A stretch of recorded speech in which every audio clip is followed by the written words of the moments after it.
Good. Yes. तो अभी हम गीता थर्ड चैप्टर श्लोक 37 से शुरू कर रहे हैं। अप टू 36 हमने नवंबर के डिस्कशन में कर लिया था। तो नवंबर का डिस्कशन में मैं खाली एक चीज रिपीट करता हूं जो स्वामी राम सुखदास जी ने बताया है कि वो दुर्योधन का जो फेमस स्टेटमेंट है, जानामि धर्मम न च मे प्रवृत्ति, जानामि अधर्मम न च मे निवृत्ति। ये जो श्लोक है वो ऑफकोर्स महाभारत का नहीं है। महाभारत के बाद में गर्ग ऋषि ने गर्ग संहिता में ये लिखा है, मगर ये इतना फेमस हो गया है कि सब लोग उसको महाभारत का पार्ट ही मानते हैं। मगर जैसे हमने डिस्कस किया था कि दुर्योधन बोलता है कोई देव मुझे फोर्स कर रहा है और इसके लिए मेरे हाथ से पाप हो ही जाता है। तो दैट इज एस्केपिस्ट एटीट्यूड, पलायनवादी वृत्ति थी उसकी। उसे अपने लिए प्रयत्न नहीं करना है, मुझे कुछ प्रयत्न नहीं करना है, ऐसे ही अच्छा हो गया तो अच्छी बात है, नहीं हुआ तो मैं जो कर रहा हूँ वो एंजॉय करते रहूंगा। उससे कॉन्ट्ररी अर्जुन मोरलेस सेम लैंग्वेज में पूछता है, मगर ये पूछता है कि जैसे मुझे लगता है कि कोई मुझे फोर्स कर रहा है और हमारे हाथ से कुछ पाप हो जाता है, ये क्यों होता है।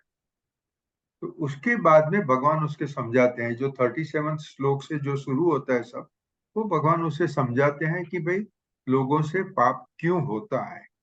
तो अर्जुन की इच्छा है रहस्य जानने की, जान के वो रहस्य को लाइफ में उपयोग में लाने की और पाप कर्म करने से अटकने का और मोक्ष वृत्ति की तरफ आगे बढ़ने का। तो अभी के जे थर्ड चैप्टर में जितने भी श्लोक है वो भगवान का अर्जुन को जवाब है। तो अभी हम 37 श्लोक से शुरू करते हैं। भगवान कहते हैं कि काम एष क्रोध एष रजोगुण महाशनो महापापा। मतलब भगवान कहते हैं कि लोगों को, मैं अभी ये शॉर्ट में बात कर रहा हूं, लोगों को कामना है।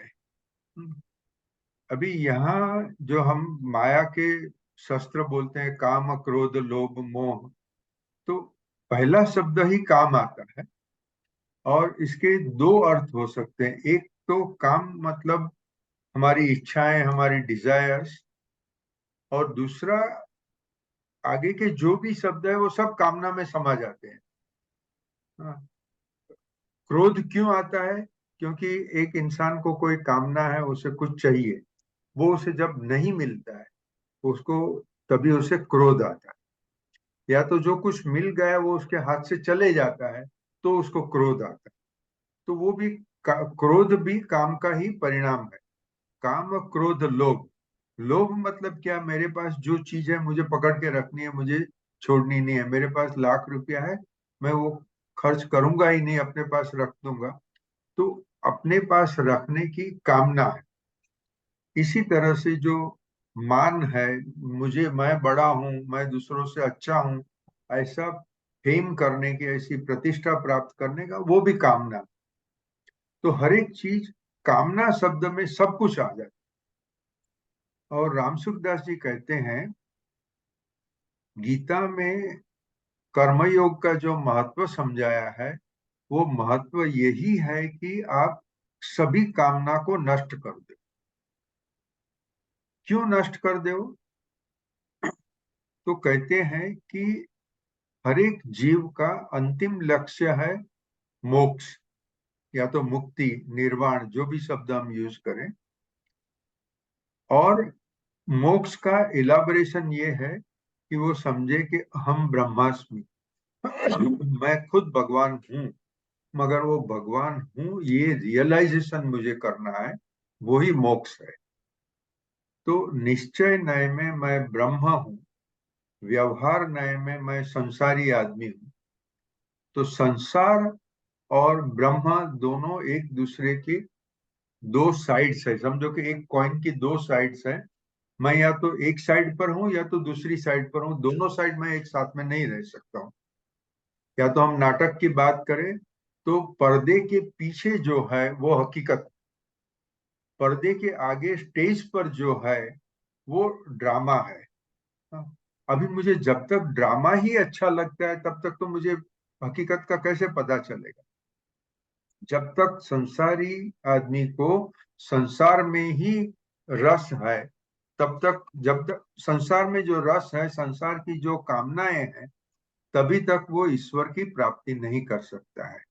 और इसी के लिए जो साधु लोग हैं, पूरे संसार को छोड़ देते हैं, पूरे संसार को छोड़ के फिर ईश्वर प्राप्ति के लिए प्रयत्न करते हैं।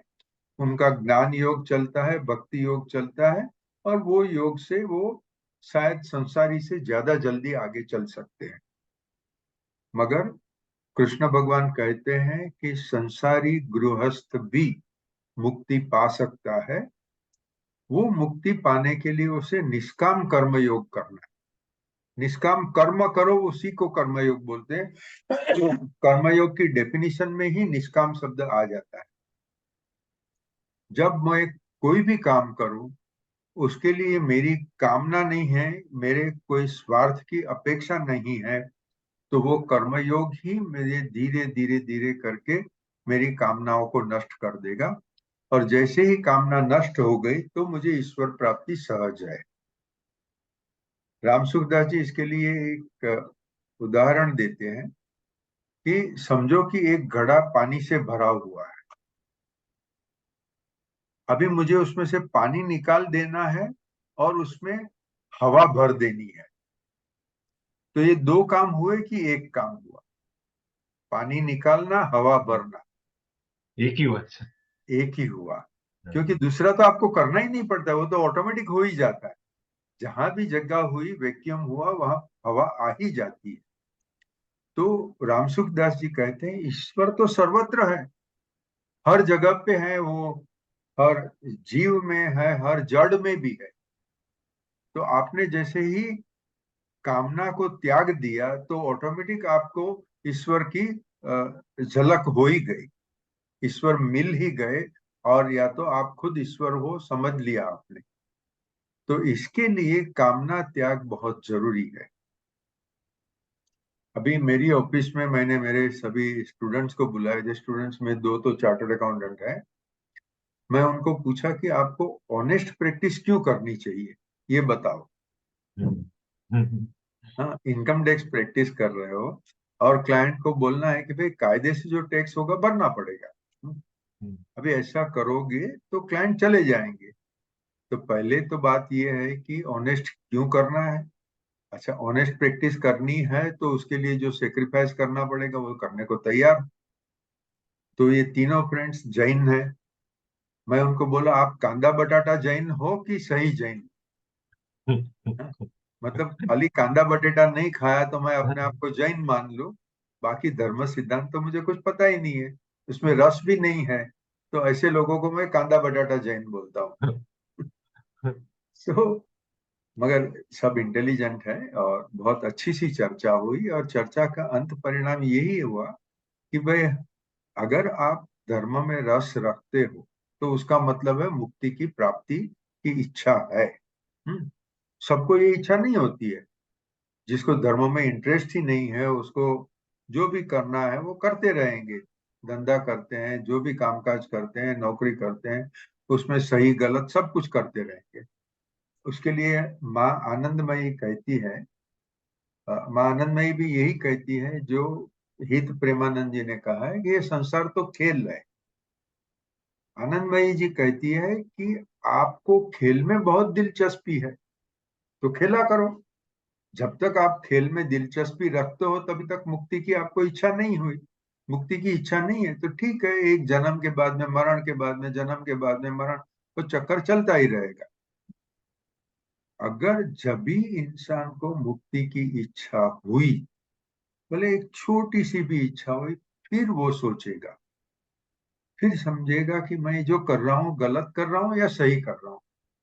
अच्छा, गलत कर रहा हूँ फिर भी मेरे को सेक्रीफाइस करने की मेरी हिम्मत नहीं है। आज मैं क्लाइंट को बोलूं टैक्स भर दो, वो फाइल लेके चला जाएगा, तो मेरे बिल कौन पेमेंट करेगा? जिसको ये डर लग रहा है वो अभी शुरुआत में है, मगर धीरे धीरे धीरे धीरे उसको अनुभव होते जाएंगे। और धीरे धीरे उसकी हिम्मत बनती जाएगी, और फिर एक समय आएगा कि वो बोल देगा मैं बिल्कुल डिसऑनेस्ट प्रैक्टिस नहीं करूंगा। तो ये तो एक उदाहरण है। अ, भगवान ये समझो, भगवान की जो सीक्वेंस है गीता में, पहला अध्याय जो है उसमें उसको विषाद योग बोलते हैं, अर्जुन विषाद योग। अर्जुन को बहुत दुख हो रहा है, एक्चुअली फ्रस्ट्रेशन हो रहा है कि मेरे ही सगे संबंधी को मैं क्यों मारूं, और क्या कारण से मारूं, मुझे तो सत्ता लोभ है ही नहीं, तो मैं क्यों मारूं। ये उसका पूरा विषाद योग है, बहुत सुंदर है। वो कंप्लीटली फ्रस्ट्रेटेड था। वो फ्रस्ट्रेटेड था, उसके बाद में दूसरा अध्याय शुरू होता है जिसमें भगवान सीधे ही सांख्य योग की बात करते हैं। सांख्य योग मतलब जो हम निश्चय नय बोलते हैं, वो उसे भगवान कहते हैं तू आत्मा है, तू ये शरीर नहीं है, और आत्मा को अग्नि जला नहीं सकती है, पानी भिगो नहीं सकता है, शस्त्र काट नहीं सकते, तू अमर है। अभी ये बात, कोई बिजनेस करता है उसमें कोई फ्रस्ट्रेटेड है, या तो युद्ध के लिए तैयारी है तभी फ्रस्ट्रेटेड है, तभी आप उसको सीधा अद्वैत सुनाओ, ये वाजिबी है क्या? दिक्कत। नहीं, बिल्कुल नहीं, जरा भी व्याज भी नहीं। तो बराबर है, नॉर्मल ये होता है कि हम मैं यहाँ भी अपना अपना ग्रुप में भी मैं कितनी बार बोला है कि जो अपने ग्रुप में नहीं है, या तो जिसको अद्वैत में इंटरेस्ट नहीं है, उस लोगों से आप अद्वैत की बात भी मत करो, क्योंकि अगर करोगे तो वो आपको पागल समझेगा। हम ब्रह्मास्मि मतलब क्या, पागलपन है क्या? सो किसी को बोल नहीं सकते, मगर हम जो कह रहे हैं वो प्रैक्टिकल बात कर रहे हैं, कर्टसी की बात कर रहे हैं। भगवान अपने से ज्यादा लॉजिकल है, वो सीधे तो पहले हथौड़ा मारते हैं। ये जो नॉलेज देने की बात है ना, सीधी सीधी बात कह देते हैं, और अर्जुन को बहुत सारे सवाल आते हैं, और वो सवाल भी करता है। अर्जुन कहता है भगवान आप मुझे यार कंफ्यूज कर रहे हो, ये भी बोलते हो वो भी बोलते हो, बड़ा कंफ्यूज कर देते हो, आप सीधी बात करो जो मेरे दिमाग में उतरे। मगर ये सीक्वेंस ऐसी है कि पहले सांख्य योग कह के, तू ये सांख्य योग तो नहीं समझेगा, मगर एक स्टेटमेंट मैंने कहा उसके लिए तू स्टेटमेंट खाली सुन ले। अभी तुझे वो सही नहीं लगता है, वो अमर कहाँ है, सामने करोड़ आदमी पड़े हैं, सब करोड़ आदमी में से कितने सारे मारे जाएंगे, कौन अमर है? नहीं, उसके बाद में भगवान जो स्टेटमेंट कहा, वो स्टेटमेंट किस तरह से समझा जा सकता है, कैसे वो एक्सेप्टेबल होगा, उसका पूरा तरीका बता। और उसका तरीका में थर्ड अध्याय है कर्मयोग का। कृष्ण कुमार जी का लाइन कट गया है, क्या हो गया? नहीं नहीं सर, बिल्कुल एकदम सही हूँ सर। ओके। हाँ। शीला बेन वेलकम। हाँ अभी ज्वाइन किए हैं, अभी या हाँ एक अभी मिनट अभी। पहले ही ज्वाइन किए हैं सीधा। हाँ हाँ।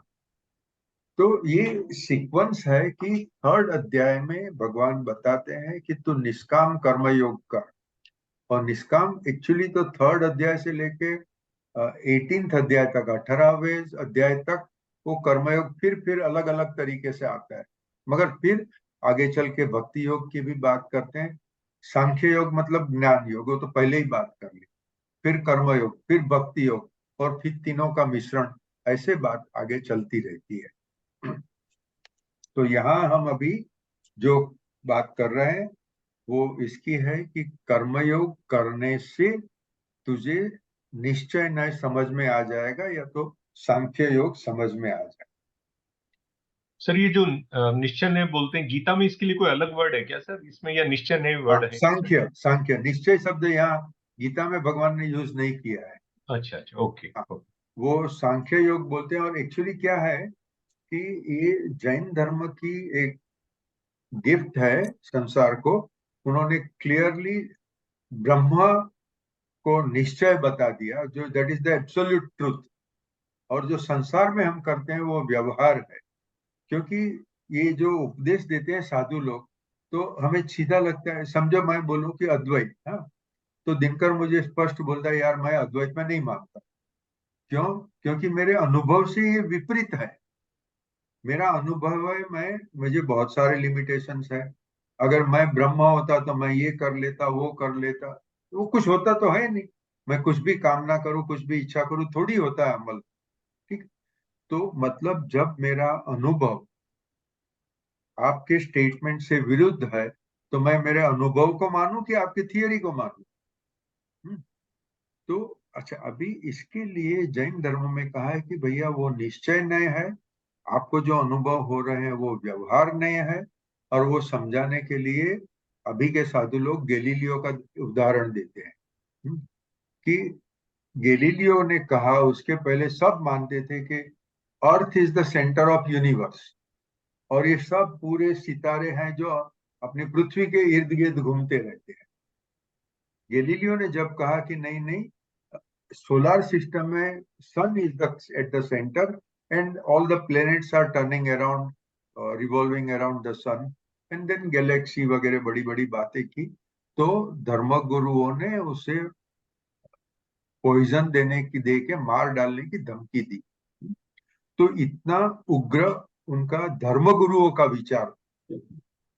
तो ये कहते हैं कि व्यवहार नय और निश्चय नय ओपोजिट्स है। वो निश्चय नय आपकी समझ में नहीं आएगा। अच्छा, वो समझ में जब तक नहीं आता है तब तक मत मान। अभी ये मैं मेरा स्टेटमेंट कर रहा हूं कि किसी ने कहा उसके लिए मान लेने की वो बात तो गलत। नहीं मानो, बिल्कुल नहीं। आपके हृदय में जो फीलिंग होती है वही आप मानो। मगर व्यवहार में हमें हजारे तकलीफ आती रहती है, दुख आते हैं, फ्रस्ट्रेशन आते हैं, पीड़ा होती है। ये तो चलते ही रहता है। अभी समझो कि हम मान लेवे कि आज हम लोग सब खुश हैं, हमारे पास पैसे की कमी नहीं है, तकलीफ नहीं है, घर में व्यवहार सब अच्छा चल रहा है। मगर पूरी जिंदगी पर नजर करो, या तो समझो हम नसीबदार है, मगर दूसरे कम नसीब भी है जिनको इतनी सारी तकलीफें आती रहती है कि तो सोचने पड़ जाते हैं कि ये सब तकलीफों का निवारण कैसे करें। इसके लिए भगवान कहते हैं कि अगर तुम निश्चय को समझोगे, या तो सांख्य योग को समझ लोगे, और फिर ये कुछ श्लोक में राम सुखदास जी ने स्पष्ट लिखा है कि सांख्य योग को समझकर तुम व्यवहार में रहो, तो फ्रस्ट्रेशन तो निकल ही जाए। फिर भी पीड़ा होगी, और वो पीड़ा होने का दो बहुत ही बड़े उदाहरण। जनक राजा ने सीता के विवाह करवाया राम भगवान से। जब उसको विदाई देने की थी तो जनक राजा इतने रोते थे, इतने रोते थे कि जैसे कोई भी आम आदमी, आम पिता रोएगा उससे ज्यादा रोते थे। तो जनक राजा तो विदेही थे। हाँ, वो तो उन्हें सब पता था कि ये माया है, और सीता भी ब्रह्म है, राम भी ब्रह्म है, मैं भी ब्रह्म हूं, तो रोने का क्या। मगर आप कितने भी ज्ञानी हो, संसार में जब रहते हो तो आपको अपने फैमिली से, अपने मित्रों से प्रेम है, और जब किसी का वियोग होता तो दुख होता ही है। ऐसा दूसरा उदाहरण है कण्व ऋषि का। आपने शायद नाम सुना होगा। कण्व ऋषि थे वो। बड़ी लंबी स्टोरी है, मगर शॉर्ट में मैं कहूं तो शकुंतला को उन्होंने नदी के किनारे पड़ी हुई पाई। एक बच्ची नदी के, वो कण्व ऋषि नदी में स्नान करने को जा रहे थे, उधर किनारे पर एक लड़की पड़ी थी, मतलब नवजात। उसका समझो वही दिन पे उसका जन्म हुआ होगा। वो बच्ची को उठा के अपने आश्रम में लेके आए, सिर्फ दया के कारण कि वो एक दिन की बच्ची उधर रहेगी तो मर जाएगी। उसको बड़ी की। मतलब कि जनक राजा, अच्छा जनक राजा के लिए भी सीता तो कोई बायोलॉजिकल डॉटर तो थी ही नहीं, वो तो खेत में से पाई गई थी। कण्व ऋषि ने इसे एडॉप्ट की थी शकुंतला को। मगर जब शकुंतला को विदाई दे रहे थे, जब वो दुष्यंत के पैलेस में जा रही थी, तब कण्व ऋषि भी रो रहे थे। तो कोई भी इंसान, कोई भी साधु कहे कि तू निश्चय को मान ले और मजे से फिर, तो ये गलत बात, ये नहीं हो सकता है। मुझे अगर एक छोटी सी सुई भी लग गई तो मुझे पीड़ा होती। तो बड़ी बड़ी तो बातें छोड़ो, और अपने संबंधी में, मित्रों में, फैमिली में किसी का डेथ हो गया तो दुख तो होता ही है, वो नॉर्मल है, वो समझ के आगे चलो। मगर अगर निश्चय ने हमने सुना भी नहीं है, उसका पता भी नहीं, या तो सुन के उसे एक्सेप्ट नहीं किया है, तो छाती में जो दर्द होता है वो बहुत तीव्र दर्द होता है। तभी जो फ्रस्ट्रेशन होता है वो बहुत बड़ा होता है। जो निश्चय ने समझ के व्यवहार में रहता है वो जनक की तरह रोएगा, कण्व की तरह रोएगा, मगर वो काम गलत कभी नहीं करेगा। और उसका फ्रस्ट्रेशन की एक लिमिट रहेगी, और थोड़े समय के बाद में वो नॉर्मल हो जाएगा, दूसरों से जल्दी हो सकेगा। यही फायदा है, यही सिद्धांत है कि निश्चय को समझ के व्यवहार में रहो। Does it answer your query Krishna Kumar ji? Yes sir. हाँ, सर ये मतलब दोनों टर्म मैंने पहली बार अपनी मीटिंग में सुने, लेकिन बहुत अच्छे टर्म्स है ये, निश्चय न्याय हाँ व्यवहार ने एकदम क्लियर। जब अपन फिजिकली मिला करते थे न्यू मैरिज हाँ लाइंस में, हाँ तो हाँ वहां पे जयंत भाई थे और एक आप दोनों का डिस्कशन हुआ था, तो वहां हाँ, पे मैंने पहली बार ये टर्म सुना सर। बराबर है। अब क्योंकि ये जैन ऋषियों ने उसके ऊपर आएंगे प्रोबेबली पहला पेपर लिखा होगा, मतलब जैसे हम बोलते हैं पेपर शब्द यूज करते हैं, किसी ने भी अपना निबंध लिखा होगा, कुछ भी लिखा होगा, तो जैनों में ये बहुत कॉमन है। हम्म। और ये जो होता है ना, शायद कि जैनों ने ये डेवलप किया है तो हिंदू ऋषि उसका शब्द प्रयोग कम करते हैं, मगर अपने सर्वप्रियानंद जी इसका प्रयोग करते हैं। अच्छा। वो व्यवहार और निश्चय के लिए परमार्थ बोलते हैं, हाँ। परम अर्थ। तो परम अर्थ है कि ब्रह्म, ब्रह्म सत्य जगत मिथ्या, ये परमार्थ। और अच्छा। व्यवहार ये है जो हम अनुभव करते हैं। ऐसे मतलब कोई ऐसे कोई पर्यायवाची शब्द कभी आपकी जानकारी में आए ना सर, तो आप हमें बताते रहिए, ताकि थोड़ी बहुत हाँ क्लैरिटी लिखने में या कहीं भी, जैसे अभी आपने एक ये परमार्थ वर्ड बताया इस हाँ, तरीके से ये कि वो। परमार्थ उसका एक्चुअली तो सही शब्द है अल्टीमेट ट्रूथ, अंग्रेजी में हाँ, अल्टीमेट। Absolute truth. और हिंदी या संस्कृत की भाषा करें तो ब्रह्मलोक बोलते हैं, मृत्यु लोक बोलते हैं। अपना मृत्यु लोक है, यहाँ जो व्यवहार चलता है वो चलता है। यहाँ हर आदमी मरता है, हर जीव मरता है, जन्मता है। ब्रह्मलोक में न मरण है, न जन्म है, न स्पेस है, न टाइम। तो वहां का अनुभव अलग रहेगा, यहाँ का अनुभव अलग रहेगा। मगर सभी का कहना है कि व्यवहार है वो ड्रामा है, मगर वो ड्रामा या तो खेल कभी लगेगा जब भी आप साधु बन गए, या तो भले गृहस्थ रहते हुए भी निश्चय को समझ लिया तभी। हम्म, जब तक निश्चय को एक्सेप्ट नहीं किया तभी ये सही है, हमारे लिए सही है। रियल है। और जो है वो व्यवहार ही सही है, और व्यवहार सही है, मगर क्योंकि मुझे निश्चय पता है तो मैं गलत काम नहीं करूं। ये एक ऑटोमेटिक, वो एक स्वभाव बन जाता है। आप इसको यूं भी कह सकते हैं सर कि हाँ जब तक निश्चय ने समझ में नहीं आता है, तब तक ये जो अनरियल है वो ही रियली लगेगा। हाँ, वो रियली लगेगा, सही बात, बराबर। जबकि ये अनरियल है, एक्चुअली ये हाँ, अनरियल है, लेकिन ये एकदम रियल यही लगेगा जो हाँ। एकदम अनरियल है 100%। जब तक हम निश्चय नए को नहीं समझ पाते हैं तब तक। इसको अगर आप समझना है अच्छी तरह से, तो मैंने व्हाट्सएप में लिखा था, कल रात को मैंने ये फिल्म हाँ। देखी, ला मिजरेबल। हाँ, ला मिजरेबल अपने यहाँ अभी समझो हम लोग 6 आदमी हैं। किसने पढ़ी है, नॉवेल पढ़ी है? दिनकरे पढ़ी, दिनकरे पढ़ी है। शिलाबेन તમે વાંચી છે? સોરી, જરા તમે અનમ્યુટ કરીને બોલો। હા હા, મેં ફિલ્મ જોઈ છે, નોવેલ નથી વાંચી। Okay okay okay okay. Because that, मैं फिल्म की बात करूं, जो कल फिल्म की बात कर रहे थे, मतलब वो फिल्म में इतना इनजस्टिस बताते, इतना इनजस्टिस बताते हैं कि अपने को दिमाग हिल जावे। और वो नॉवेल अगर पढ़ो ना तो वो बहुत बड़ी नॉवेल है, तो वो पढ़ने में आपको 1 महीना 2 महीना चाहिए। जब तक पढ़ेगो तभी तो लगेगा सिर के ऊपर कोई बहुत बड़ा बोझा है, क्योंकि हमें कोई आनंद की वार्ता जल्दी पढ़ लेते हैं। मगर जहाँ दुख ही दुख होवे और दुख की सीरीज होवे, उसके ऊपर इनजस्टिस होवे, ये सब होवे तो बहुत भारी लगता है। मगर मैं बताऊं कि it is one of the most popular novel in the world, it's extremely popular. अच्छा, ये it was written some 200 years back by a French author. Okay, now Britain और फ्रांस एक दूसरे से 400 साल से लड़ते आ रहे हैं। जैसे अपने यहाँ राजा राजा अपने अपने पड़ोसी से लड़ते रहते थे, ऐसे तो ब्रिटेन और फ्रांस दोनों में इतनी एनमिटी थी कि एक ब्रिटिशर है वो फ्रेंच नॉवेल नहीं पढ़ेगा, एक फ्रेंच आदमी है वो शेक्सपियर को नहीं पढ़ेगा।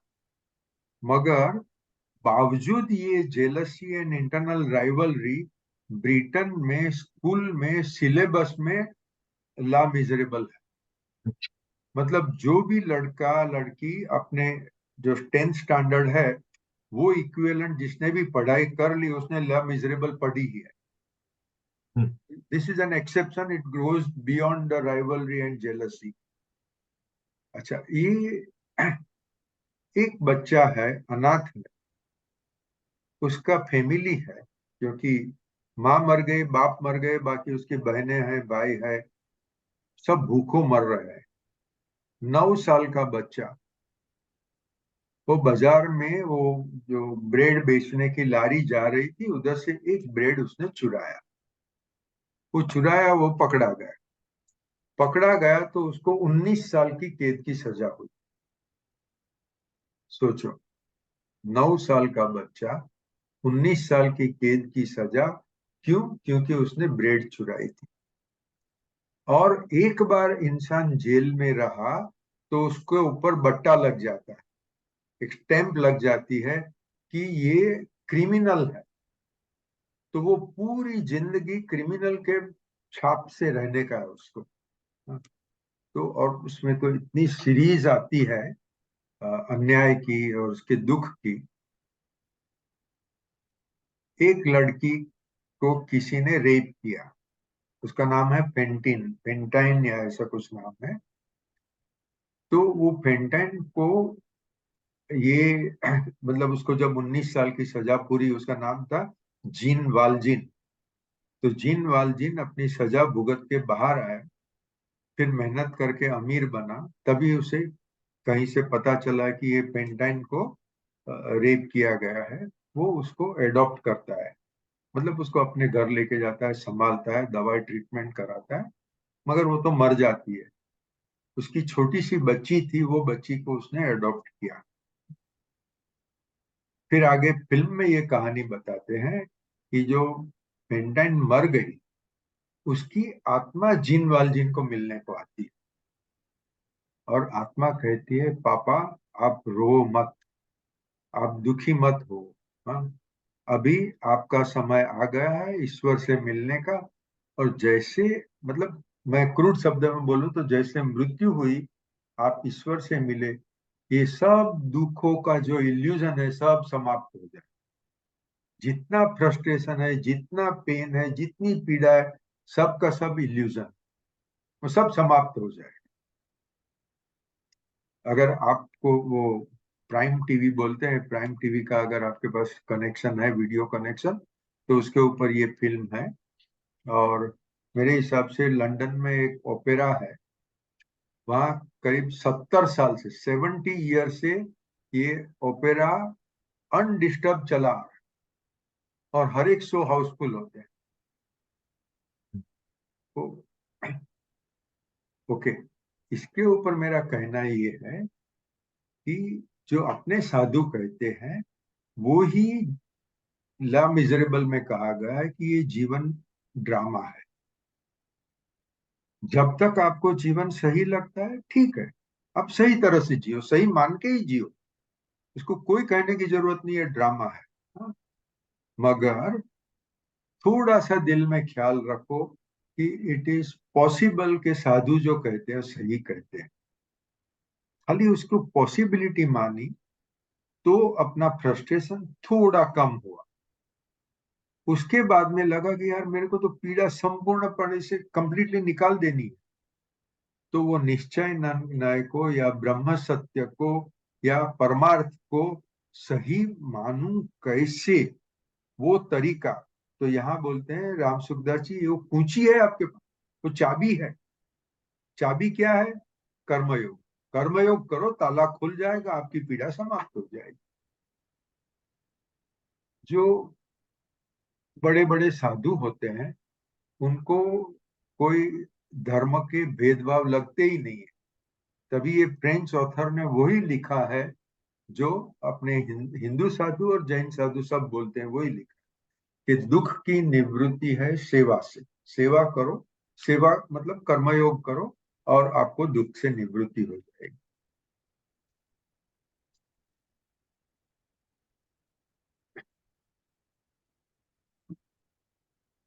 यहाँ राम सुखदास जी ये 37 श्लोक की कमेंट्री में लिखते हैं, कर्मयोग का टारगेट, कर्मयोग का गोल एक ही है, कामना को नष्ट करना।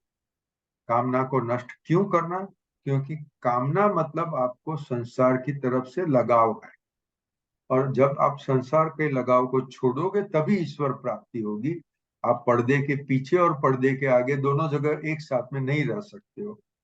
तो आपको पर्दे के पीछे अगर जाना है तो संसार के खेल जो स्टेज पर हो रहा है, वो खेल से निकल के आपको एक बाजू होना है।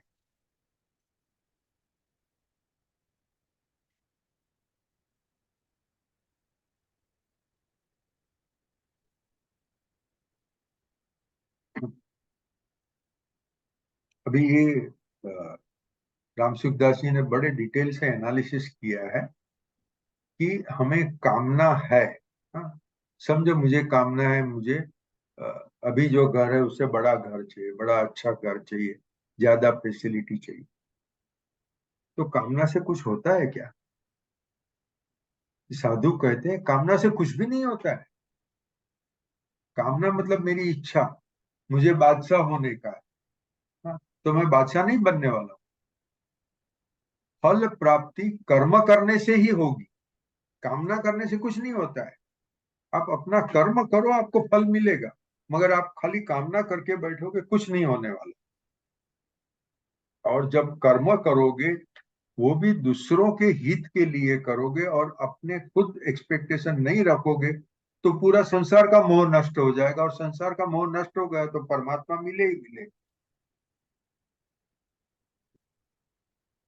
इन्होंने थोड़ी वो जो हम बोलते हैं प्रारब्ध की बात की है। तो योग वासिष्ठ में वशिष्ठ ऋषि बहुत स्पष्ट तरीके से समझाते हैं, प्रारब्ध या तो नसीब ऐसी कोई चीज नहीं। कोई विधाता है जो आपके कर्म का फल लिखता है, ऐसी भी कोई बात नहीं है। गीता में बहुत जगह पे बहुत साधु लोग लिखते हैं ईश्वर फलदाता है। मतलब आपने बहुत सारे अच्छे कर्म किए, कुछ खराब कर्म भी किए, कौन से कर्म का फल कैसे मिलेगा, कभी मिलेगा, किसी को पता नहीं है। और किसी को पता नहीं है तो हम लोग बोलते हैं गॉड ओनली नोज, जियो के। और गॉड ओनली नोज मतलब कि हमारे कर्म का फलदाता ईश्वर है, ऐसा गीता में बहुत बार आता है। योग वासिष्ठ में वशिष्ठ ऋषि इसका इनकार करते हैं, वो स्पष्ट बोलते हैं ऐसी कोई बात नहीं है, न नसीब है, न विधाता है, न प्रारब्ध है, कोई भी बात नहीं। तुम्हारे संचित कर्म है, आगे किए हुए कर्म है, उसका फल तुम्हें मिलेगा। अच्छा समझो मैंने अपने लास्ट जन्म में, लास्ट लाइफ में बहुत खराब कर्म किए, तो क्या मुझे दुखी ही रहना है? मेरे पास कोई चारा नहीं है? नहीं, योग वासिष्ठ कहते हैं संचित कर्म और क्रियमाण कर्म, मतलब मेरे अगले जन्म के या तो आज से पहले किए हुए कर्म और आज मैं क्या कर रहा हूं, वो दोनों मिल के जो परिणाम आएगा वो मेरा जीवन होगा। अगर मैंने पीछे पाप किया है मगर अभी मैं पश्चाताप करूं, तो पश्चाताप तो एक first item is that it just washes out your sins. Okay, it is the best washing material. पश्चाताप किया, दूसरी बार मैं पाप नहीं करता, और अभी मैं कर्म योग करता हूँ, भक्ति योग करता हूँ, तो मुझे मेरे बुरे कर्म का फल भुगतना तो पड़ेगा, मगर उसकी मात्रा, उसकी तीव्रता बहुत कम हो जाएगी। तो आपका नसीब, आपका जीवन आपके हाथ में। ये योग वासिष्ठ का बहुत बड़ा सिद्धांत है। जबकि यहाँ गीता में ज्यादा बोलते हैं कि भाई हम तो ईश्वर की इच्छा के हिसाब से अपना जीवन जीते हैं। वो योग वासिष्ठ नहीं मानता है, और मैं योग वासिष्ठ को ज्यादा मानता हूँ ये चीज के ऊपर।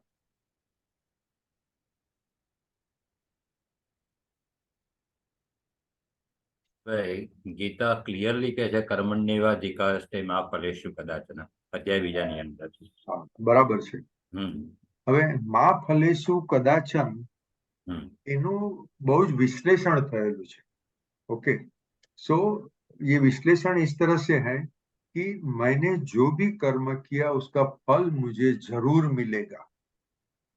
फल नहीं मिलेगा ऐसी तो कोई बात ही नहीं है। હમ खाली वो कभी मिलेगा और किस रूप में मिलेगा वो मुझे पता नहीं।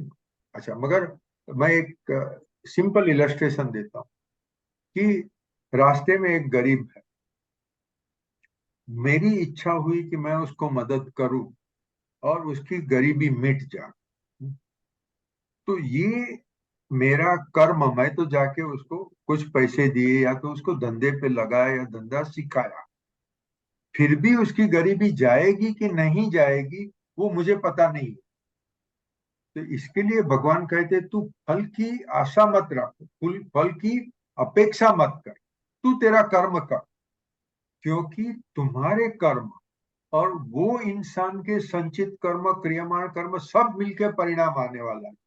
तो यहाँ इतने सारे फैक्टर्स मिक्स होते हैं, क्योंकि उसके आगे पीछे के कितने कर्म, उसके कुटुंब के कितने कर्म, तो सब कर्मों का फल जिस तरह से मिलेगा वो हमें पता नहीं है। इसके लिए भगवान कहते हैं कर्म के ऊपर तेरा अधिकार नहीं है ना। अधिकार शब्द के ऊपर हमने यहाँ फिलोसॉफी ग्रुप में पूरा एक सेशन रखा। अधिकार डज नॉट मीन राइट, अधिकार means capability. You are incapable of making an assessment of what all you will get and when you will get, but you will get certainly. Does it clarify, Dinkar? नहीं नहीं, ये श्लोक तो मुझे बहुत पसंद है. हाँ, it saves you from lot of frustration. हाँ, yes, हाँ, correct, correct, Gita second chapter का सबसे बड़ा जो दो श्लोक है, ये सबसे पहले ये है. बराबर। और Why second chapter? In fact, the whole of Gita probably this is one of the most famous sloka. नहीं नहीं, और उसका जो बेस उसने बनाया, पहले बोला ना कि सांख्य योग बोल के तुमको हथौड़ा मार दिया, फिर वो सिखाता है आगे आगे. तो बराबर है, कर्म करो, बाकी भूल जाओ तुम. मतलब कि whether you will be successful और नॉट, यू डोंट नो. वो Correct. जो वो अधिकार मेरे हाथ में है. वो बस। किसके हाथ में मालूम नहीं, लेकिन वो बोलता है मेरे हाथ में है. अच्छा, और सेकंडली तू मरता ही कहाँ है, अमर है. तो Yeah. ये जो हाईएस्ट फियर ऑफ लाइफ जो हाँ, दो है, एक correct. डेथ का और दूसरा फेलियर्स का, वो दोनों Yes. मिटा दिया. बराबर છે। बराबर। પછી એટલે બધું. it is more or less same, but योग वासिष्ठ में कहते हैं तुम ईश्वर तुम्हें फल देगा वो बात भूल जाओ।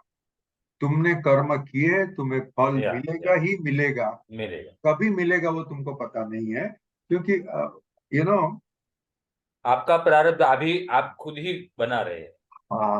You are your own future. You are એટલે બુદ્ધિસ્ટ ધર્મમાં સ્ટેટમેન્ટ છે, you are the cause and you are the effect. आपने कर्म किया, आपको फल मिला, फल मिला मतलब इफेक्ट, कर्म किया मतलब कॉज। तो कॉज एंड इफेक्ट तुम खुद ही हो और कोई नहीं, क्योंकि बुद्धिस्ट धर्म में तो ईश्वर की हस्ती को ही मानते नहीं है, तो और कोई करेगा वो तो सवाल ही नहीं है।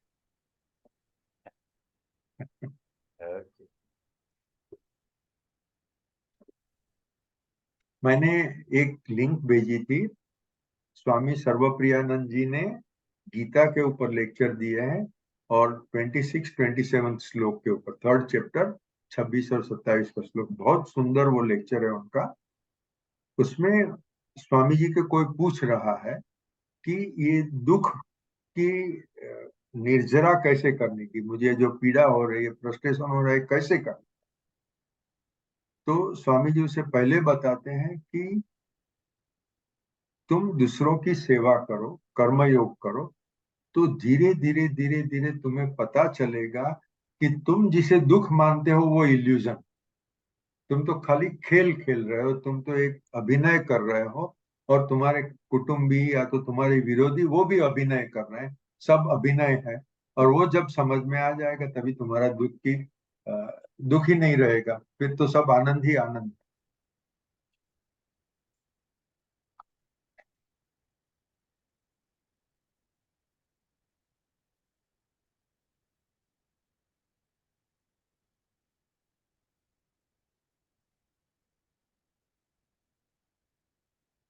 यहाँ अभी आगे 38 श्लोक की कमेंट्री है।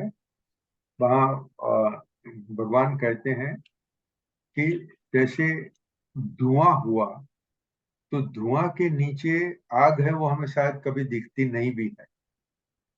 या तो दर्पण है, मिरर है, मिरर के ऊपर पूरा कचरा छाया हुआ है, तो आपको अपने आप दिखते नहीं हो, उधर वहां दर्पण है कि नहीं वो भी शायद पता नहीं चलेगा, वो दिख नहीं रहा है। ऐसे इलस्ट्रेशंस बताते हैं और बोलते हैं कि तुम खुद ईश्वर हो, मगर ये हकीकत तुम्हें जब कामनाएं हैं, संसार की कामना है, तो संसार की कामना ये धुआं के बराबर, या तो दर्पण के ऊपर मेल के बराबर है। जब तक कामना रही तब तक आपको अपना प्रतिबिंब नहीं दिखता। अगर मिरर साफ कर लिया, पूरा मेल निकाल दिया, पूरा मेल निकाल दिया मतलब संसार की कामना निकाल दी, जैसे ही आपने कामना निकाल दी आपको दिख जाएगा कि आप खुद ईश्वर हो। धुआं है, उसके नीचे आग जरूर होगी। संसार है तो उसके नीचे ईश्वर तो है ही है। ईश्वर आपको दिख नहीं रहे। जब धुआं निकल जाएगा तो आपको आग स्पष्ट दिखेगी, और वो आपको पता चलेगा कि आप खुद ही ईश्वर हो। अभी यहाँ जो एक कमेंट्री है वो मैं मानता नहीं हूँ। राम सुखदास जी कहते हैं कि कामना ही पाप है, कामना करने से ही पाप हो रहा है, क्योंकि आपने कुछ भी चाहा वो आपको शायद मिलेगा तो नहीं मिलेगा, अगर मिला तो उससे और ज्यादा पाने का लोभ हो, जो भी पाया वो आपके हाथ से नहीं चला जावे उसको पकड़ रखने का लोभ हो, अगर नहीं मिला तो क्रोध होगा, क्रोध होगा या तो लोभ होगा, दोनों से विवेक नाश होता है। विवेक नाश होता है तो आपको ईश्वर प्राप्ति नहीं हो सकती है। तो सभी पापों का मूल है कामना। I don't believe with this, I don't agree with this commentary by Ram Sukhdas ji, और इसका मैं जवाब भी देता हूँ। खुद वेद व्यास जी ने लिखा है, धर्म, अर्थ, काम, मोक्ष, ये चार पुरुषार्थ, और इंसान को चारों करने का है। धर्म भी करना है, अर्थ की प्राप्ति करनी है, कामना जो है उसकी वो कामना भुगतना भी है, और अंत में मोक्ष करना। मोक्ष कभी होगा? जब अर्थ और काम की प्राप्ति धर्म से होती है तो मोक्ष मिलेगा ही। हिंदू धर्म कामना को त्याग करने की बात नहीं कर रहा है। हिंदू धर्म कहते हैं आपकी कामना धार्मिक रास्ते से तुम प्राप्त करो। जैसे आपको अर्थ कमाना है, पैसा कमाना है, सही रास्ते से कमाओ, तो कमाओ, जरूर कमाओ। वो कमाने की मना नहीं करते, क्योंकि गृहस्थ को तो अर्थ प्राप्ति करनी ही है। गृहस्थ को कामनाएं हैं, बहुत सारी कामनाएं हो सकती है, उसमें प्रधान कामना बोलते हैं सेक्स की। तो आप सेक्स एंजॉय करो, हिंदू धर्म उसकी मनाही नहीं करता है, मगर खाली अपने स्पाउस से सेक्स की प्राप्ति करो। स्पाउस के सिवा की तो वो अधर्म हो गया, तो मोक्ष प्राप्ति नहीं हो सकती है। अपने स्पाउस से जो भी आपने सेक्सुअल जॉय प्राप्त किया उसमें कुछ भी गलत नहीं। यहाँ मुझे हिंदू धर्म प्रैक्टिकल दिखता है कि हम तो बाबा गृहस्थ है, साधु का जो धर्म है उसको तो सब छोड़ देना है। वो साधु अपना धर्म गृहस्थ के ऊपर नहीं लाद सकता है। गृहस्थ को गृहस्थाश्रम धार्मिक तरह से चलावे, वो ही उसका कर्म योग है। और वो कर्मयोग करने से उसको मोक्ष प्राप्ति जरूर हो सकती है।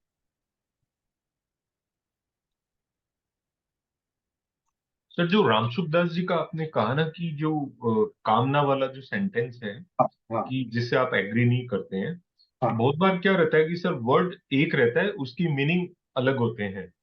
जैसे बराबर। एवरीथिंग स्टार्ट्स विद दिस कामना, लेकिन हाँ अभी जो कामना है, डिजायर है, आपने आज एक मेल में भी लिखा है कि इसके कितने मतलब हो सकते हैं उसके अंदर। हाँ हाँ हाँ। लेकिन जब मेरी कामना मेरे तक सीमित है, मेरे सेल्फ मोटिव तक सीमित है, मेरे सेल्फ प्रॉफिट तक सीमित है, और हम्म, फिर उससे फिर मेरी आगे एक चैन रिएक्शंस क्रिएट होती है उसकी, मेरी कामना पूरी नहीं हुई तो मुझे गुस्सा आएगा, मेरा क्रोध होगा, मेरी बराबर। एक्सपेक्टेशन के हिसाब से नहीं होगा तो मुझे गुस्सा होगा, कोई लोग हम्म, मेरी बात नहीं सुनेंगे, मेरी कामना के बीच में आएंगे तो मुझे बुरे लगेंगे, मेरे को खराब बराबर। लगेगा, फिर मेरा वो क्रोध होगा, मेरा हम्म, क्रोध आगे होगा तो मेरा मति भ्रम होगा, जिसको डिल्यूजन बोलते हैं फिर लास्ट में फाइनली, और फिर वो मतलब डिस्ट्रक्शन से खत्म होगा उसके अंदर। हम्म, तो वो हम्म, एक साइकिल हो गया उसके अंदर।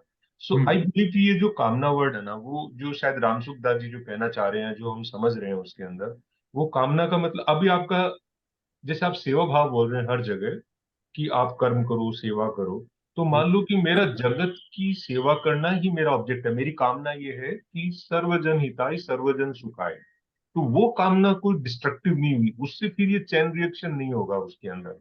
लेकिन मेरी कामना है कि मैं पूजा जाऊं, मैं बड़ा हो जाऊं, मैं ये कर लूं, मैं इल गोटन मनी कर ले लूं, मैं पावर पूरे ग्रैब कर लूं, मैं सब पे रूल करूं, मतलब मतलब मैं सब कुछ मैं करके वो सब करता रहा हूं, तो उसका अंत फिर वो सर्व विनाश की तरफ ही लेके जाएगा उसके अंदर।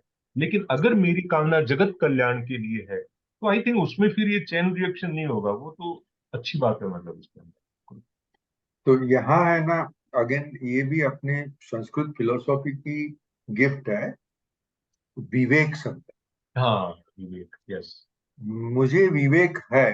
हाँ हाँ, मैं, विवेक मतलब क्या, मुझे जो अर्थ प्राप्ति करनी है धर्म से करनी, हाँ मुझे जो कामना पूर्ति करनी है धर्म से करनी है, हाँ तो वो विवेक हो गया। हाँ जब भी मैं अर्थ प्राप्ति के लिए अविवेक करता हूँ तो वो अधर्म हो गया। हाँ मैं कामना प्राप्ति के लिए कुछ भी अधर्म करता हूँ तो वो हाँ अविवेक हो गया। हाँ, तो विवेक तो धर्म का पालन के लिए यस फर्स्ट स्टेप है। यस आदमी में विवेक होगा तो ही वो धर्म का पालन कर सकेगा, यस। तो ही वो कर्मयोग कर सकेगा, भक्ति योग कर सकेगा। नहीं तो, आपको भी पता है, सभी को पता होगा, लोग आश्रम खोलते हैं, स्कूल चलाते हैं, हॉस्पिटल चलाते हैं, प्राइमरी ऑब्जेक्टिव है लोगों की सेवा करने की, एजुकेशन देने का, या तो मेडिकल रिलीफ देने का। उसमें कितना गलत काम हो रहा है। हम्म। स्कूल में, कॉलेज में एडमिशन फी के नाम से लाखों करोड़ों रुपया डोनेशन लिया जाता है। हॉस्पिटल में कितना बड़ा फ्रॉड होता है। यहाँ क्या हुआ कि सेवा वृत्ति के नाम से जो कुछ शुरू हुआ, उसके ऊपर ग्रीड हावी हो गई, हाँ, और सेवा एक बाजू रह गई और लोभ यस वृत्ति काम कर गई। यस यस ठीक है। यस। तो देखो, कामना बुरी नहीं है, हाँ अविवेक बुरा है। हाँ अगर मुझे कामना है कि मुझे कुछ गरीबों की सेवा करनी है, कैसे करूंगा? मैं खाली वाइट का पैसा जो मैंने खुद अच्छी कमाई से किया है वो उपयोग करूंगा, या तो किसी ने मुझे डोनेशन दिया वो भी शुद्ध कमाई का शुद्ध पैसा है तो ही उपयोग करूंगा, तो वो धार्मिक तरीका हुआ, और उसमें मुझे भी लाभ होगा और सामने वाले गरीब को भी लाभ होगा। मगर मैं कोई भी दो नंबर का धंधा करता हूँ, वो पैसा मैं इसमें चैरिटी करता हूँ, या तो थर्ड पार्टी ने कोई अधर्म से पैसा कमाया है, वो मैं डोनेशन लेके करने जाता हूँ, तो उसका फल मुझे नहीं मिलेगा। ना मुझे मिलेगा, ना वो गरीब को मिलेगा। ये तो अपने धर्म में बहुत स्पष्ट बात है हम्म। कि आपको जो भी करना है वो तो धार्मिक तरीके से ही करना है। तो मेरा कहना ये है कि अविवेक है वो मूल से पाप है। मगर कामना अगर विवेकी कामना है तो सही है। और वेद व्यास तो राम सुखदास जी से बड़े ही है। वेद व्यास ने कहा है कि ये आपके चार धर्म है, चार पुरुषार्थ है, धर्म अर्थ काम मोक्ष। काम भी आपका पुरुषार्थ है भाई, आप गृहस्थ हो तो आपको कामना करनी है, मैं आज 100 रुपया कमा रहा हूँ, कल 110 कमाऊंगा, फिर 150 कमाऊंगा, ये मेरी कामना है। मगर सही रास्ते से जितना मैक्सिमम मिलेगा वो मुझे चाहिए, गलत रास्ते से मुझे 1 रुपया भी नहीं चाहिए। ठीक है। तो ये मेरा मानना है कि गृहस्थ के लिए हर एक कामना खराब नहीं है। साधु के लिए कोई भी कामना करना गलत है, उनको तो कामना खाली ज्ञान प्राप्ति की करनी है और कुछ नहीं।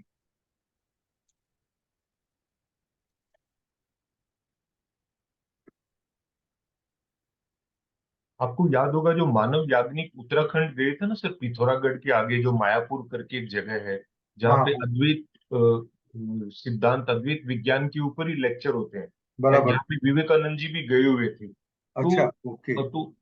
मानव ने एक बार शेयर किया था, याद है हाँ आपको? हाँ हाँ, बीस बराबर। पच्चीस मिनट का एक सेशन है अपना उसके अंदर। करेक्ट तो करेक्ट। उसमें जो दो तीन मेन बातें ना, एकदम की वर्ड जो उन्होंने, स्वामी जी ने जो पकड़ा है अपन लोगों को, हाँ, उसमें एक वर्ड विवेक है सर उसके अंदर।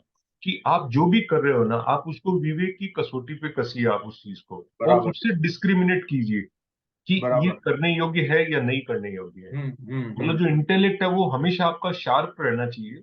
वो sharp correct. In the sense कि जो आपको डिसीजन, विवेकशील बोलते हैं ना, विवेकशील प्राणी, तो वो हम्म, फिर आपको तुरंत पता लग जाएगा कि वो जो मैं कामना कर रहा हूँ, जो काम कर रहा हूँ, या जो मेरे विचार जो चल रहे हैं, वो वो विवेक के तराजू पे तोल के आप उसको आगे बढ़िए उसके अंदर। बराबर। तो बहुत जोर मध्व देते का हैं उस चीज सिद्धांत। को। हाँ।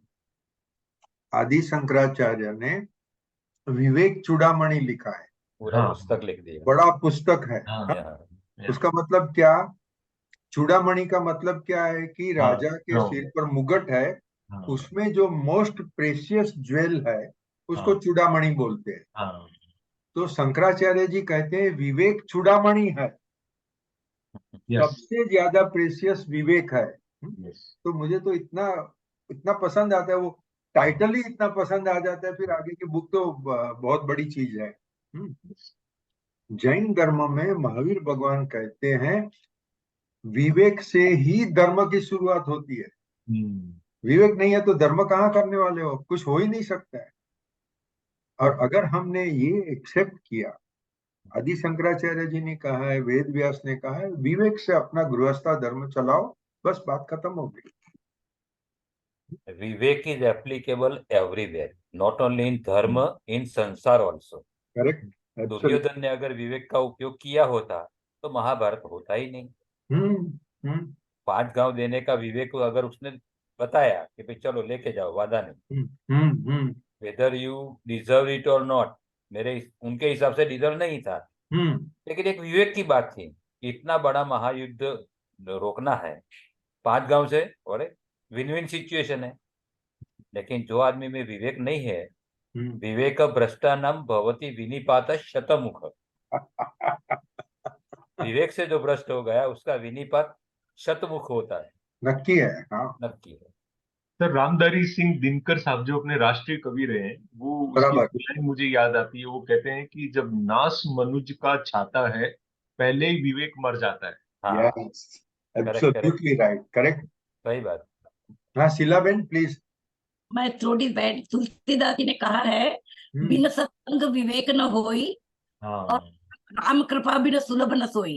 हाँ सत्संग के बिना विवेक नहीं हो सकता, हाँ, और राम की कृपा के बिना नहीं मिल सकता। तो बिन सत्संग विवेक न होई, हम्म। और राम कृपा बिन सुलभ न सोई। That is what Tulsidas ji has said. या। बराबर, करेक्ट। रमेश भाई वेलकम।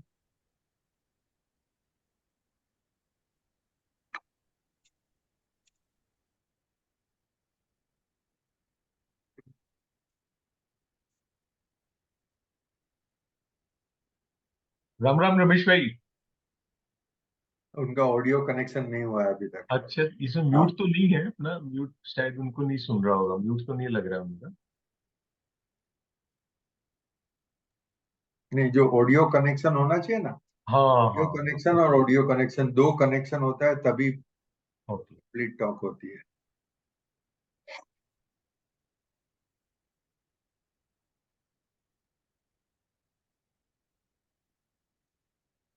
मैं आगे चलाता हूँ। हाँ हाँ, आगे आगे प्लीज प्लीज सर, हाँ, प्लीज। ये 39 श्लोक में राम सुखदास जी कबीर का एक दोहा बोलते हैं जो मुझे बहुत पसंद है। चाह गई चिंता मिटी, मनुआ बेपरवाह, जिसको कुछ कछु न चाहिए वो साहन के साह। शहनशाहों की शहनशाह। हाँ, शहंशाहों के शहंशाह मुझे इतना पसंद है। और वो सेम है ना, बोलते हैं कि आपको एक्सपेक्टेशन नहीं है मतलब चाह नहीं है, और चाह नहीं है एक्सपेक्टेशन नहीं है तो यू आर बादशाह। तो ये इसी के बारे में बात करते हैं कि भाई आप निष्काम कर्म करो बस। सर मैं डिस्टर्ब होता हूँ ना, तो मैं ये लाइन अपने मन में दोहराने लगता हूँ मैं। हाँ हाँ। फिर मैं कहता हूँ मुझे कुछ नहीं चाहिए, तो मैं अपने आप सब ठीक हो जाता है मेरा, वाकई। ये मंत्र है सर, रियल में मेरे को ये 2 लाइन का मंत्र मुझे एकदम कई बार याद करता हूँ कि हाँ हाँ। नहीं, मतलब बहुत टेस्टेड है, सुंदर। एकदम टेस्टेड है, सीरियसली बोल रहा हूँ, एकदम टेस्टेड है ये बिल्कुल। मतलब ये सुन के ऐसे लगता है मुझे चाहिए नहीं तो फिर मेरी प्रॉब्लम ही नहीं, जो है जिनको जो करना है करे यार, बात खत्म, बिल्कुल। रमेश भाई को कुछ टेक्निकल प्रॉब्लम हो रहा है, हाँ तो इतना लंबा नहीं चले। हाँ। उनकी ग्रैंड डॉटर है घर पे, भी थोड़ी देर में कर देगी, वो थोड़ी देर में नहीं अच्छा, लगेगी। हाँ ठीक है। जी। अभी जो मैंने आपको भेजा था सबको, ये राम सुखदास जी ने जो एनालिसिस किया मैं पढ़ रहा हूँ। कोई भी चीज की इच्छा होवे, मनुष्य की इच्छा होवे, संजोगों की इच्छा होवे, कोई जड़ पदार्थ की इच्छा होवे, उसे काम कहते हैं। संसार में इंटरेस्ट होवे, संसार को कोई भी चीज प्राप्त करने की इच्छा होवे, वो मेरा काम है।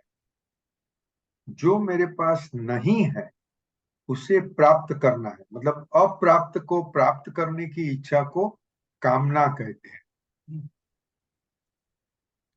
मेरे अंतःकरण में बहुत सारी कामनाएं हैं जो पूरी नहीं हुई है, अभी दबी हुई है, इसे वासना कहते हैं।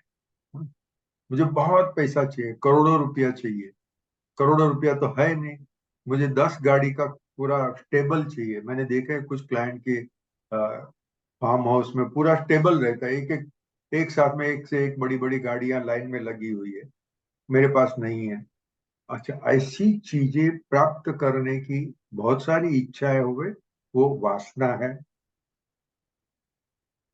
मुझे इसकी जरूरत लगती है। जैसे अगर इंसान बस में भी जा सकता है, साइकिल पे भी जा सकता है, टैक्सी में भी जा सकता है, पैदल भी जा सकता है, नहीं नहीं गाड़ी तो होनी चाहिए ना। मेरा स्टेटस यार, मैं चार्टर्ड अकाउंटेंट हूँ और बस में जाऊं क्या?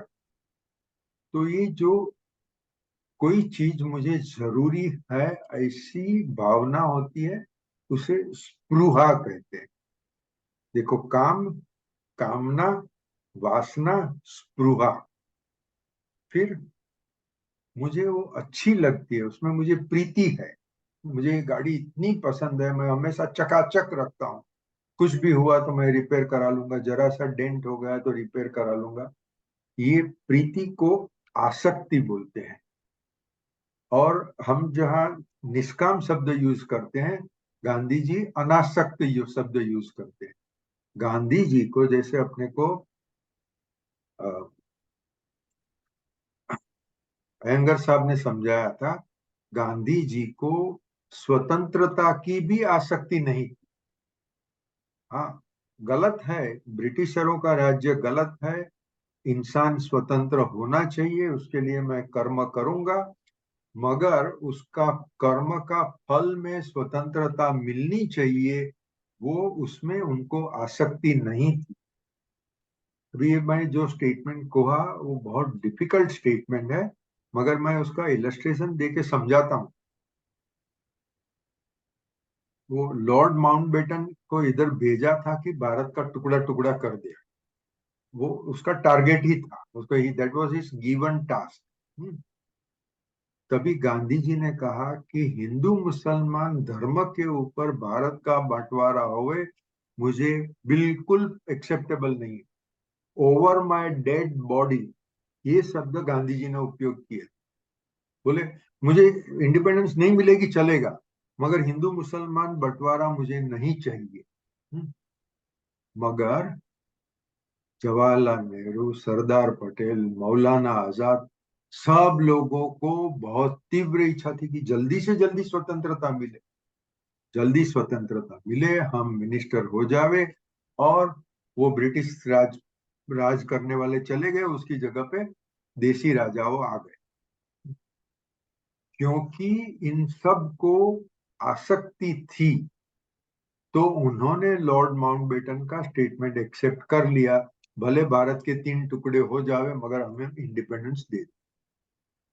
ये बहुत बड़ा इलस्ट्रेशन है कि एक आदमी अगर अनासक्त होगा तो उसे ऑनेस्ट रहने की, ट्रुथ को पकड़ के रखने की चीज बहुत सरल हो जाती है।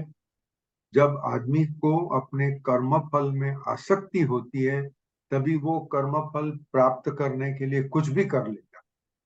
वो कुछ भी किया, माउंटबेटन ने बंटवारा किया, करोड़ों लोग मारे गए और करोड़ों लोग बेघर हो गए, रिफ्यूजी बन गए। उसका पाप का फल किसको लगे, उसका पाप किसको लगे? तो ये कामना, उसका विरोधी है निष्काम। आसक्ति विरोधी है अनासक्ति। निष्काम कर्मयोग या तो अनासक्ति योग, ये जरूरी है कामना के नाश के लिए और निश्चय नय को प्राप्त करने के लिए। यहाँ राम सुखदास जी स्टेटमेंट करते हैं कि कामना को त्याग करने में ही सुख है।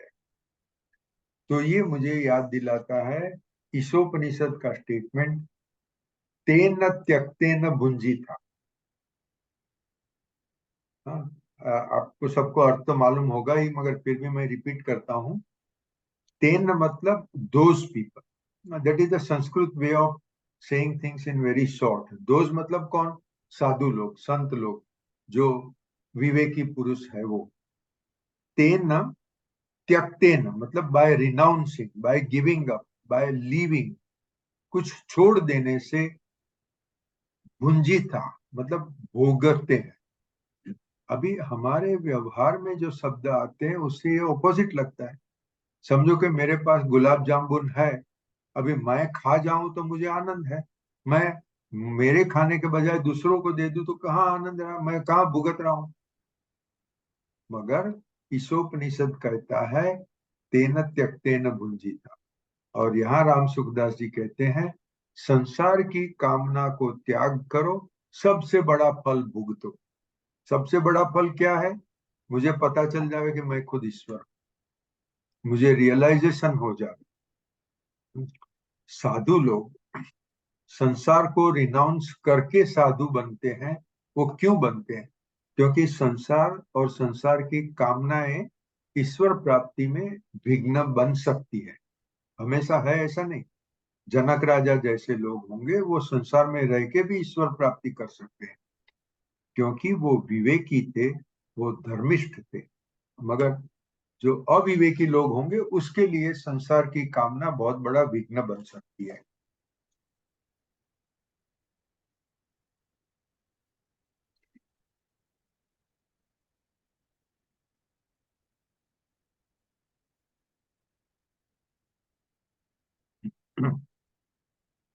अभी एक मैं गीता और कन्वर्सेशन विद गॉड दोनों का कॉम्बिनेशन करके एक स्टेटमेंट कर रहा हूं। जो धर्म के साधु लोग बोलते हैं वो कहते हैं कि संसार मिथ्या है, संसार इल्यूजन है, संसार को छोड़ दो। और संसार को छोड़ोगे तभी ही आपको आनंद की प्राप्ति होगी। कन्वर्सेशन विद गॉड क्या बोलता है और उपनिषद क्या बोलता है? ये दोनों कहते हैं कि तुम खुद भगवान हो, you are God, you are Brahman तत्त्वम असि। अच्छा, फिर तुम्हारी ये संसार में क्या पोजीशन है?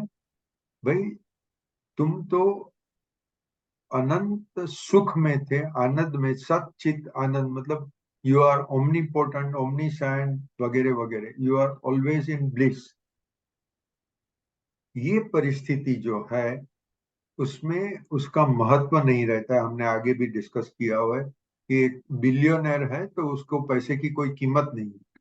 वो पैसे की कीमत समझने के लिए उसको कुछ नाटक करेगा कि मैं चलो गरीब हूं, एक हफ्ते के लिए मेरे पास जेब में पैसा ही नहीं है, तो उसे पैसे का महत्व समझ में आएगा। इसी तरह से हमने अपनी इच्छा से voluntarily by our own choice ये संसार खड़ा किया है। तो संसार अगर हमने खड़ा किया है तो उसका एक पर्पस है, उसका एक ऑब्जेक्ट है।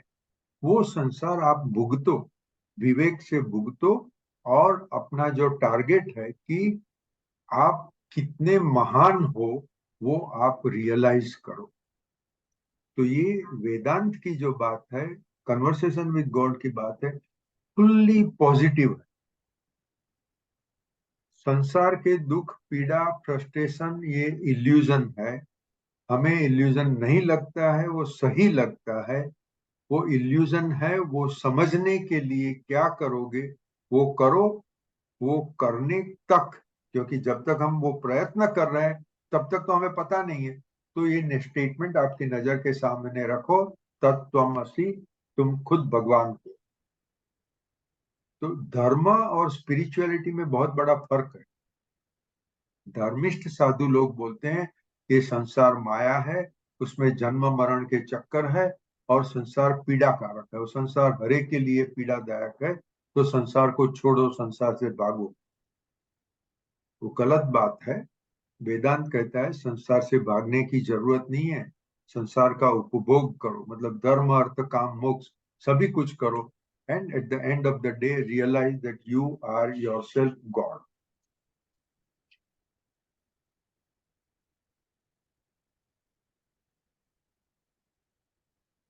अभी मैं 41 श्लोक पर हूं। यहाँ जैसे आगे सब श्लोक में भगवान ने बताया है कि कामना सब पापों का मूल है। ये गीता का है स्टेटमेंट कि कामना के कारण, वो कामना प्राप्त करने के कारण आप कुछ ना कुछ गलत कर बैठोगे, वो गलत करोगे, उसमें क्रोध होगा, लोभ होगा, और उससे अंत में पाप होगा। तो भगवान अर्जुन को कहते हैं कि तू पहले अपनी इंद्रियों को वश में रख। 5 इंद्रिया, मतलब वो जो गांधी जी का पिक्चर है, कि या तो कृष्ण भगवान का महाभारत वॉर का पिक्चर है कि 5 घोड़े हैं। हाँ, वो 5 घोड़े आपकी, आपका मन उसकी लगाम है, और वो आपको कहीं भी फेंक भी सकते हैं, या तो आपने नक्की किया हुए स्थान पर आपको ले भी जा सकते हैं। मनः एव कारणम मनुष्याणाम बंध मोक्ष योग। आपका मन आपको मुक्ति भी दिला सकता है, या तो आपका मन आपको बंधन में भी डाल सकता है। तो भगवान कहते हैं कि ये महापापी कामनाओं का तू नाश कर दे, इंद्रियों को वश में कर। दूसरे साधु लोग बोलते हैं मन को वश कर, या तो मन का ही नाश कर दे, वो मनोनाश शब्द भी यूज करते हैं। ये करने से तुझे मुक्ति मिलेगी। यही लाइन पर आगे के श्लोक्स भी है।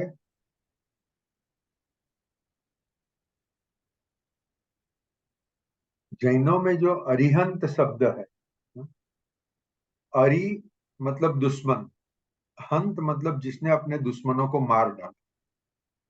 तो इन शॉर्ट, हमारी कामनाएं और अविवेक वो हमारा दुश्मन है, जिसने कामनाओं पर विजय पा लिया, इच्छाओं पर विजय पा लिया, और जो मन के वश में नहीं है मगर जिसके वश में मन है उसे अरिहंत कहते हैं।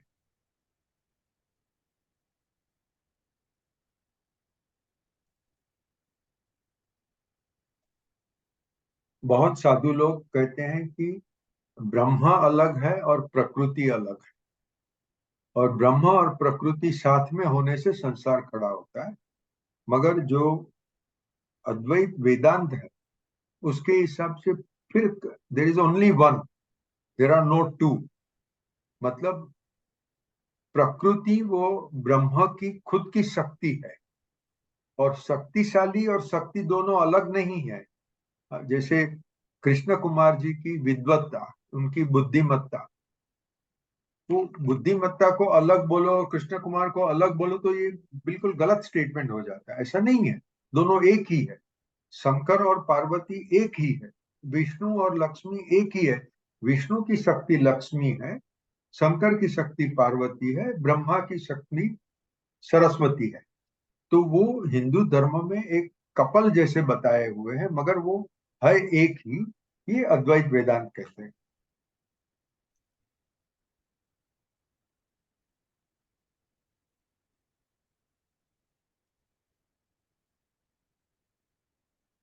तो सर जो जड़ और चेतन बोलते हैं, तो उसमें चेतन का मतलब तो मैं कॉन्शियसनेस समझता हूँ सर उसमें।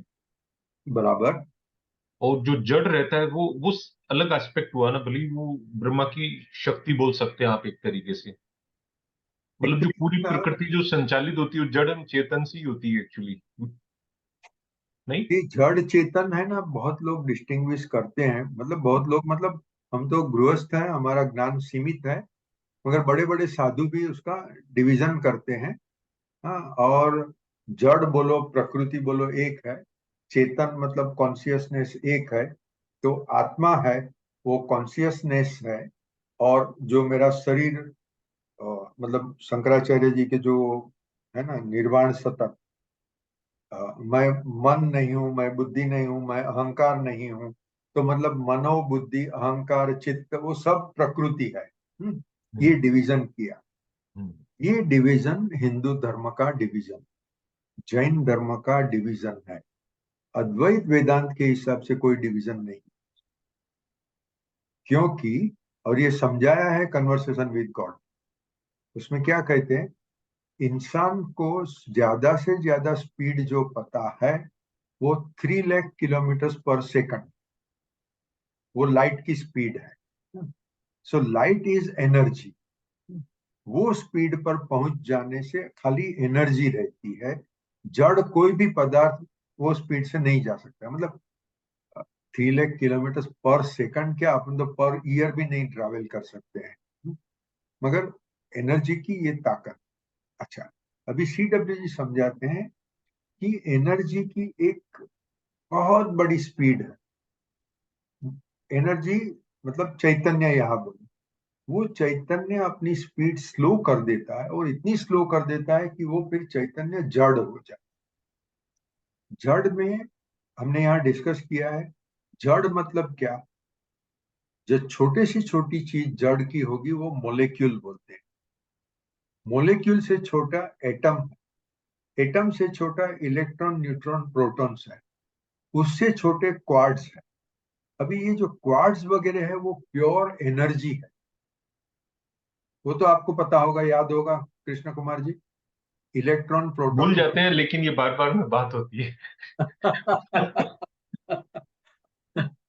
क्योंकि साइंस स्टूडेंट है नहीं, इसलिए वो बाई हार्ट नहीं होता, बट हाँ बल हाँ हाँ बिल्कुल हुई है बात, बस ऐसा ऐसा करके वो याद आ जाता है सर, बिल्कुल। बराबर है। हाँ। मगर ये जो क्वार्ट्स बोलो या इलेक्ट्रॉन न्यूट्रॉन प्रोटॉन बोलो, ओके, तो ये 3 लाख किलोमीटर की स्पीड से घूम रहे हैं। हर एक एडल्ट इंसान के शरीर में 30 ट्रिलियन सेल्स है। 30 ट्रिलियन। तो भगवान को एस्ट्रोनॉमिकल फिगर्स बहुत पसंद है, तो सब बड़ी बड़ी चीजें हैं।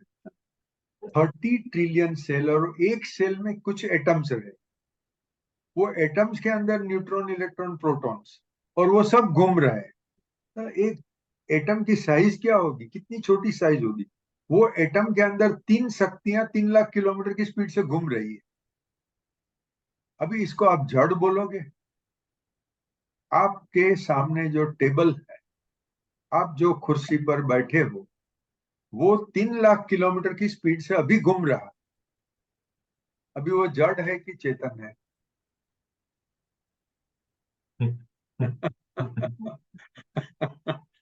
सब मैं बहुत सोचता हूँ, ये सब अभ्यास करते तो इसे इतनी इतने सारे पोटेंशियल्स है। ये एक ही एनर्जी है, चैतन्य तो एक ही है। वो एक चैतन्य अनंत रूप से प्रकट होता है। तो जैसे बोलते हैं कि हम ये सब देवी देवता के नाम लिए, हाँ, ब्रह्मा विष्णु महेश, वो तीनों एनर्जी है, एक ही एनर्जी है, अद्वैत ब्रह्मन। वो एक ब्रह्मन पहले तो 3 रूप में हुई, फिर 6 रूप में हुई, फिर 33 रूप्स में हुई। तो ये सब अलग अलग वो उसकी स्पीड के वेरिएशंस है और कुछ नहीं। और वेरिएशन होने के बावजूद भी जो भी आप जिसको भी आप जड़ बोलते हो, वो जड़ के अंदर वो चैतन्य तो है ही है। वो चैतन्य है तभी वो जिंदा है, नहीं तो वो खत्म हो जाए। वो तो उसके कण के अंदर के प्रोटॉन्स वगैरह तो घूमते ही रहेंगे। सो CW जी ये बोलता है, अद्वैत वेदांत बोलते हैं, सर्वप्रियानंद जी बोलते हैं, जड़ और चेतन में कोई फर्क नहीं है सिवाय के स्पीड। वो एक ही चीज के वेरिएशंस है और कुछ नहीं। और अगेन इलस्ट्रेशन, पानी, water, ice, vapour, steam, cloud, तो सब एक ही है, सबके रूप अलग है। आइस को हम जड़ बोलेंगे, वेपर को क्या बोलेंगे? अच्छा, वो पानी भी बना है H2O से, तो H2O तो गैस है। अच्छा, वो गैस बने हैं एटम से, एटम्स के अंदर इलेक्ट्रॉन, न्यूट्रॉन, प्रोटॉन आ गए। कोई भी चीज लो, उसका अंत में तो ये चैतन्य ही है। चैतन्य के सिवाय कोई चीज का अस्तित्व ही नहीं है। सर, सर इसलिए वो जो अपने पूर्वज थे ना, वो थोड़े समझदार बहुत ज्यादा थे, ये सब अड़ंगेबाजी में नहीं जाते थे। वो सीधा हाँ बोलते थे कण कण में है भगवान। हाँ, बस एकदम एक वाक्य में सब आ गए, 4 शब्दों में बस। अद्वैत समझा दिया। करेक्ट, एकदम बराबर है। तो वो सोते थे इतना समझाने पे सामने वाला कंफ्यूज हो जाएगा, फिर वो ज्यादा मतलब तर्क वितर्क करेगा, कोई मतलब है नहीं उसको, तो उसको सीधा पहले मान भी लेते थे लोग सर, बिल्कुल। हाँ हाँ हाँ, तो वो सार तो वही है सर, बिल्कुल। करेक्ट। एक्चुअली मेरे हिसाब से एक भजन है, बहुत लोकप्रिय है, मैं अभी भूल गया हूँ। मुझे वो भजन भी पसंद है, उसमें ये आता है, कण कण में भगवान। एक मूवी बनी है सर, एक मूवी है कण हाँ, कण के भगवान। बराबर और है। फिर उसमें डेमोन्स्ट्रेशन है, कई जगह ऐसे दिखते हैं कि मतलब उसके अंदर भगवान है। ऐसा बहुत पुरानी मूवी, जब बचपन में देखी थी।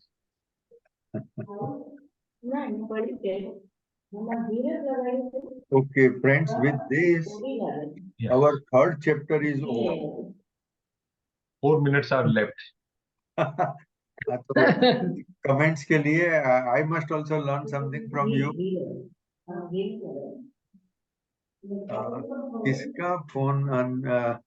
अभय भाई तुम्हारे ત્યાં के कृष्ण कुमार जी आपके ऑफिस में और नहीं कोई है? नहीं, अभय भाई रमेश का है मेहरा सर, लगा। अभय भाई का स्क्रीन पे आ रहा है शायद, अभय भाई का ही आ रहा था अच्छा, हमारा। हाँ हाँ। हाँ, ओके। और कुछ कमेंट है, कुछ कहना है? नहीं सर, बहुत अच्छा लगा सर, बहुत। सर एक आपने बताया था वो हाँ जी, लाइफ, ट्री ऑफ लाइफ, उसके बारे में कुछ बताने वाले थे। हाँ वो भी अफ्रीकन ट्री के बारे में नहीं?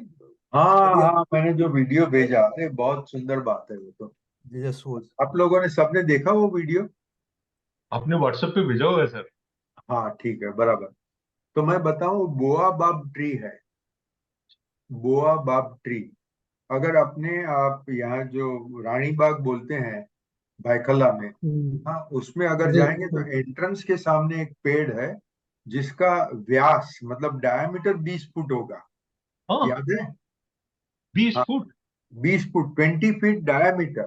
तो उसका जो सरकमफ्रेंस है तो कितना बड़ा होगा? सो बेओबाब या बाओबाब ऐसा उसका नाम होता है। एसेंशियली अफ्रीकन झाड़ है। वो वीडियो में क्या बता रहे हैं कि कुछ लोग वो इतना बड़ा पेड़ है, वो जो वीडियो में बता रहे हैं उसका तो डायमीटर समझो 4-5 फुट ही होगा, उसमें एक छेद करते हैं। और फिर एक बच्चा अंदर घुस जाता है, पेड़ के ट्रंक के अंदर घुस जाता है। हाँ, फिर वो वीडियो में बहुत सारे अलग अलग पेड़ बताते हैं और बताते हैं कि ये पेड़ की इतनी अच्छी सी ताकत है कि वो अपना रस ट्रंक के अंदर भर के रखता है। तो अगर आप उसको वो छेद कर दो तो अंदर बकेट डाल के आप उसका रस ले सकते हो। अच्छा। हाँ, और सीधा पियो, वो रस आप सीधे पी सकते हो। अच्छा, अभी ये मैं क्यों कहा, क्योंकि अगर आप लोगों ने धार्मिक साहित्य पढ़ा होगा तो उसमें बहुत जगह पे आता है कि हिंदुस्तान के ऋषि मुनि लोग सोम रस पीते थे। सुना है सोम रस शब्द? वो नहीं, सोम रस सुना पीते तो है थे। लेकिन हम गुड सेंस में नहीं सुना सर वो वर्ड को। हाँ हाँ, तो क्या है कि आज की तारीख में ऐसे पेड़ भारत में नहीं होते हैं। मतलब किसी ने वो अफ्रीका से इंपोर्ट किया और लगा दिया, वो बात अलग है, मगर इसके पहले वो पेड़ नहीं होते थे। मेरा कहना इतना ही है कि ये प्रकृति अजायब है, इसमें बहुत सारी वैरायटी है। जैसे गन्ना, गन्ना को काटा पीसा तो आपको रस मिलता है। गन्ने के अंदर शुगर केन में आपको रस दिखता नहीं है, मगर उसको काटा और पीसा तो आपको शुगर केन जूस मिल जाता है। इसी तरह से सोम करके कोई पेड़ होगा या वनस्पति होगी जिसके रस का पान ऋषि मुनि लोग करते थे, मतलब जिसका रस लोग पीते थे। अच्छा, अभी वो शुगर केन तो सबके दिमाग में है, मगर कोई पेड़ में से आप सीधा उसका पत्ते काट लो या उसका जूस पीने लगो, वो लोगों की समझ में नहीं आता था। तो जो टीकाकार है, जिसको खाली क्रिटिसिज्म करनी है, वो लिखते थे कि अपने ऋषि मुनि लोग दारू पीते थे। मतलब वो गलत है। अभी ये अफ्रीका का जो पेड़ है, वो देख के मुझे ख्याल में आया कि प्रकृति कुछ भी कर सकती है। हाँ? और वो पेड़ में आप सीधे बकेट डाल के, मैं ग्लास डाल के नहीं बोलता हूँ, या तो जैसे रबर के पेड़ में वो लोग छोटी सी नली लगा के उसका रबर का जूस निकालते, वो भी नहीं, बकेट डाल के आप पूरा जूस निकाल ले। मैं आपको वो ईमेल से भी भेजूंगा, आप देखिएगा, बहुत इंटरेस्टिंग है। मगर baobab tree, sugar cane juice, ये इलस्ट्रेशन है कि प्रकृति में आपको करीब करीब डायरेक्टली जूस मिल सकता है। और ऐसा ही कोई जूस होगा जो हजारों साल पहले भारत में होता था, जिसको जिसके रस को ऋषि मुनि सोमरस बोलते थे। और अपने धार्मिक साहित्य में सोमरस का बहुत बार रेफरेंस आता है, मगर वो सोमरस आज की तारीख में पता नहीं है क्या। बहुत खूब। Okay friends, good night, thank you sir Thank thank you. You so much, sir thank you so much, thank you so much for. Bye. Thank you so much sir नमस्कार। नमस्कार साहेब, नमस्कार नमस्कार। भाई, दिनकर भाई, बाय एवरीबॉडी बहन, अभय भाई, या रमेश भाई, सबको बहुत बहुत प्रणाम। Thank you.